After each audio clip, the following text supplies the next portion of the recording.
Some people think that the GRC was created to help Malays and Indians. No, it was not. Let me tell you what really happened. The GRC had multiple purposes. One was to make it difficult for small parties to enter parliament. And another equally important reason was to cover up the EIP. And the EIP, the Ethnic Integration Policy, was created to break the Malay vote. Let's go back. The PAP had a problem. They never had strong support from the Malays. Even Lee Kuan Yew admitted it. He declared in Parliament in 1988 that they never won more than 50% of the Malay votes. They never did. They were worried. If Malays started to regroup in large numbers in areas like Bedok or Tampines, they could one day elect a non-PAP Malay MP. That was the real fear. And it was not just a theory. In 1988, before any policy was announced, PAP had HDB leaked data showing that Malay flat ownership in Bedok will rise from 24.5% to 43% by the year 2000. And with that number, the Malay voice would have become strong. That was not just statistic. It was a warning. So what did the PAP do? They planned the EIP, a policy to stop Malays from living in the same area in large numbers.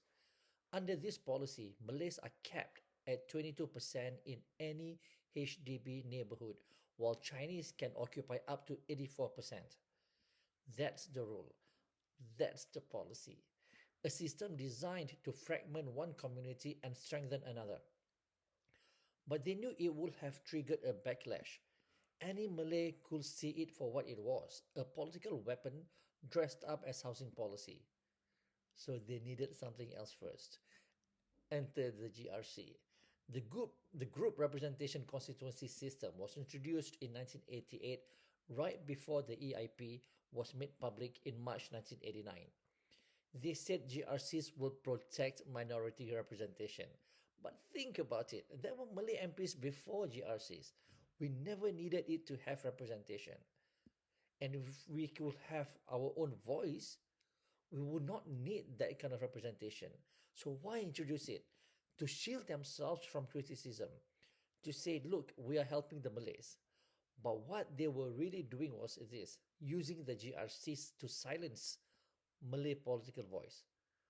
For any Malay who seeks to enter parliament, to have to be dependent on the larger Chinese-based parties, and using the EIP to break Malay political power. This was not about integration. It was about isolation. The GRC was the cover story. The EIP was the real strike.